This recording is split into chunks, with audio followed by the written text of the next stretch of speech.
First, let me thank the committee for taking time to review my iPortfolio for my possible promotion to full clinical professor. That is not necessarily a major focal point of mine, but I am greatly honored to be considered for the position. And instead of doing a typical written professional statement, I felt that I would do it through a video so that you could hear who I am and see the points that make me who I am. So on this slide, you can see that I grew up in Trenton, New Jersey, and as the bridge says, Trenton makes, the world takes, and here I am. So starting out, I'd like to first of all say to you that before I came to Drexel in 2007, I've had 38 years experience within the K-12 environment. And I think it's important for the committee to know how that has shaped my thinking and actions as a member of the School of Education. So it's very important for you to understand that. So looking at those 28 years, I can tell you in all of these positions, I generally have always been looked at as a person who has always been on the edge because of my own experiences as a student in elementary and high school and in college. I learned a lot about the fact that our schools need to be restructured to deal with all type of learners, including myself. So when I was at these different school districts, for example, at Elanco, as assistant superintendent, I wrote a grant in the late 80s to put in the first BBS system in a school district in Pennsylvania. And as you know, the BBS system was a bulletin board system, which was the foray into email. So I linked all our elementary schools and our high school and middle school together, taught the staff how to use this so that we could increase communication. Also there, I was able to get 6 school districts to put up capital along with a company, technology company, to create one of the first video training systems for teachers utilizing an Apple IIe and, if you remember, an RCA video disc. And so we designed that to help teachers to expand their teaching strategies and to expand professional development utilizing new technology. Norristown, I was a person who got us involved with the New American School Corporation, where we created a grant called the HOLOS Project to redesign the relationship of our school to its community and redesign how we do schooling, including a elementary school that was moving towards total non-graded approaches and interdisciplinary learning. So that was one of the things I did there. At Marsville, I was very proud of the fact that an entire elementary building went to the school board asking to have the walls knocked down between their classrooms in order to practice non-graded learning and team teaching approaches. So these are the types of things that I've done. And then finally, when you look at that governor's office, I worked for Tom Ridge's administration on loan from the IU as a project manager for shared vision.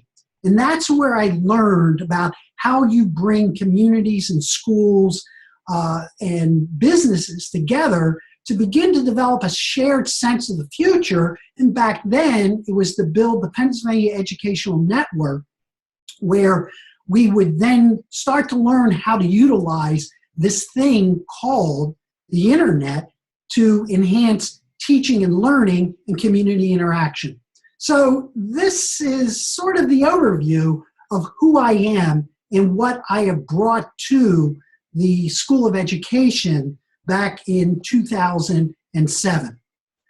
So with that in mind, that my focus on my Drexel work in my last appointment letter was on teaching. So you can see that 36 credits of my work was to do instruction, with 12 credits for release for services under the direction of either the dean or my director, in this case, Alan Grant. But this charge primarily had me focusing on the quality of my teaching within my classes and the dissertations that I served. So as I have my students do, obviously in their dissertations, conceptual framework is very important. And I think you need to understand what drives me. So here's my cognitive underpinnings, from Piaget to John Seely Brown to Bandura, to my philosophical underpinnings, which are grounded in Heidegger, Husserl, and Kurt Lewin, to my research underpinnings, which are qualitative in nature and with a focus on phenomenology influenced by Van Man, Smith, Flowers, and Larkin, with the concept of interpretive phenomenological analysis and case study with Yin. One of the reasons I focus on phenomenology is that as a former superintendent and as a person who instituted a lot of change processes or programs, whether they are my own or driven by state mandates, etc., we do a lot of things to people in schools, to kids and to teachers. And many times we do not get a sense of how they experience these things that are done to them. And so phenomenology, I feel, particularly in our EDD program, is a very good research methodology to give voice to people as they experience those types of activities that are done to them, either to increase their instructional strategies or their professional development. I find it a very good methodology to get to that and to add to our knowledge about the impact of programs within systems. So this conceptual framework, I hope, gives you a sense of what drives my thinking within the school. Now, related to my teaching.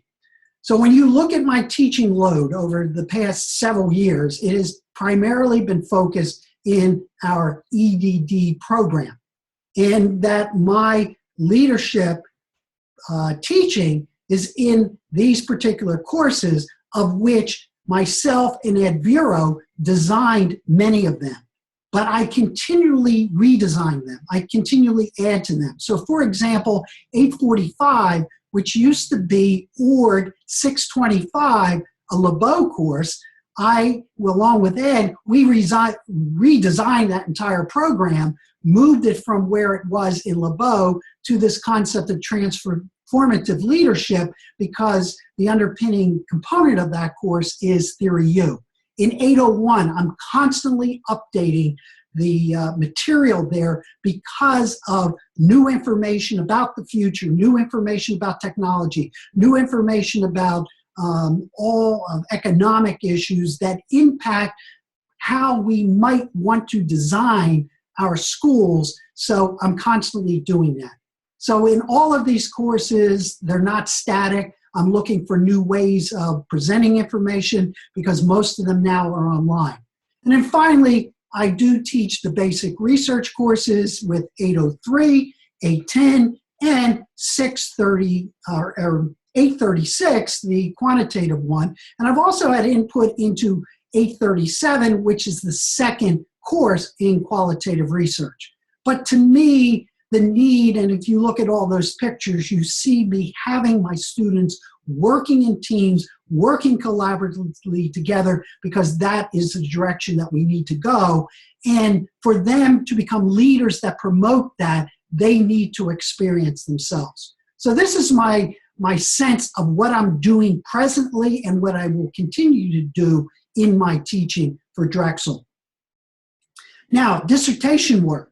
So I've successfully chaired 17 dissertations, and they include phenomenology, case studies, mixed methods, and I did have one totally quantitative one because it was focusing in on math education, and my student was a mathematician, and it made sense for him to do that type of study.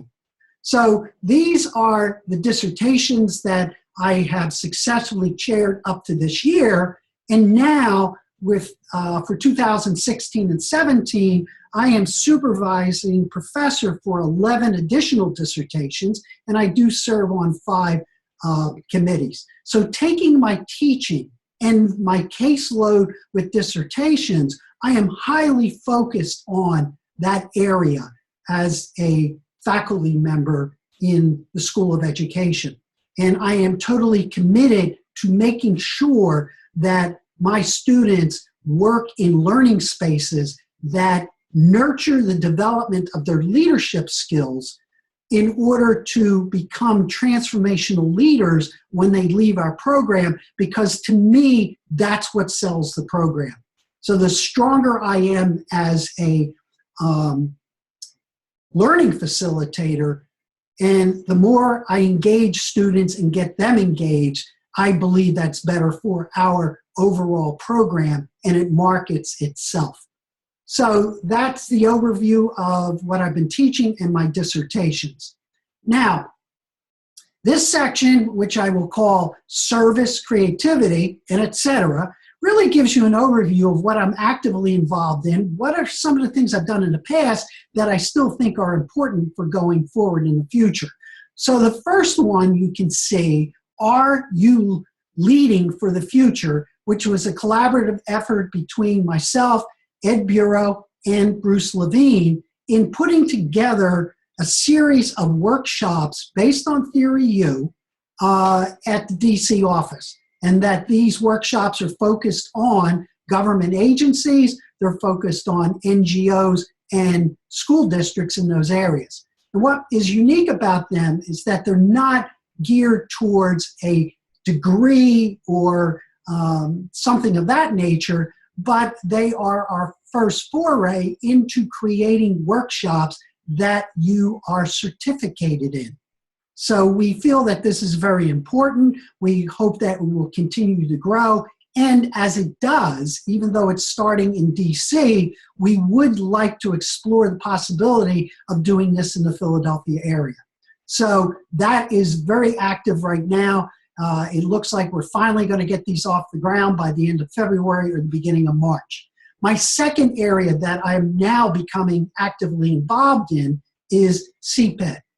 Back in the fall, I went to the convening in Augusta, Georgia. Myself and Ed Bureau did a presentation about our core leadership areas, particularly a focus on our 801 course at CPED, and we received very good presentation review of those. And therefore, we were asked to put together a half-day workshop for the convening in Pittsburgh in June. The problem is we had to decline because the day we would do the workshop is the same day that we have graduation for the School of Education. But we will do that in the future. Also, because of that, we did a presentation in December to the staff in getting them to begin to truly understand what our EDD program is about. The Spark Lab is a partnership that I've developed with the Levingston Institute down in the Smithsonian American History Museum. The Spark Lab is an innovative lab, and bring my Washington students there to interact with that lab as we do the redesign of schools. And it's one area that I'm hoping that we can continue a partnership, particularly in the DC area with our EDD students, but also it might be one that we want to explore about doing a Spark Lab, possibly in the Philadelphia area. That's something we might want to look at. The Perkins Eastman is one that Bruce Levine has asked me to get involved in. They are a major architectural firm in DC and around the world, but the director of their school architecture firm would like to create a partnership with us on looking at redesign of urban schools and schools in general. So next week, which will be the third week of January, Bruce and I and Sean who is the head of that group, will be meeting to explore possibilities of linking my 801 course with his architects, which would allow them to work with my students in that redesign program. So I'm hoping that this is going to turn into a very good and long-term venture for us. Seoul, North America, we're actively involved in. That is an organization started by Peter Senge. One of the things we did several years ago was to have Peter do one of his workshops at Drexel. What was so good about that is I was able to get 8 of our EDD students involved in it. Peter met with them for over an hour talking about systems thinking, what we're doing in our classes, and feedback that I got from students is that that was one of the best experiences they ever had. So we've gone to several of their workshops. The recent one that Dean Songer and myself and Aaron attended, and we're still hoping that we can find some relationships there with the School of Education and Seoul, North America, and I'll continue to work on that. The Shindig is an interesting one where I did a project with them this summer exploring a new type of video conferencing that allows students to form groups during the presentation, allowing them to see each other, allowing myself as the professor to come off the stage and go into their groups. It's a self-organizing group. It's one I'm doing a presentation in March 2nd for Joel Rodriguez's group. And it's one I think we might want to look at to expand our use of virtual learning with this new area called Shindig. And then finally, you see the interdisciplinary research and action community schools. That's the one headed up by Alan Grant and Kathleen Provenzano. I'm a member of that group. And what I find interesting about that is back, I believe around 2008, 2009, I attempted to get the Collaborative for Sustainable and Regenerative Learning off the ground.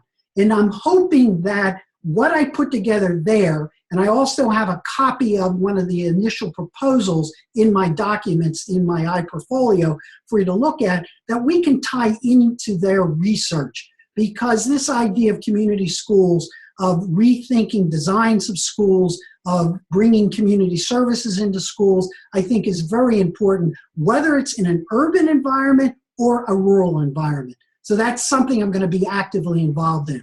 So I hope this gives you a sense of what I'm doing for service and promoting the School of Education and moving forward with it, and that it will be something that I will continue to do over the next several years that I'm here, hopefully as long as I can be here as a member of the School of Education.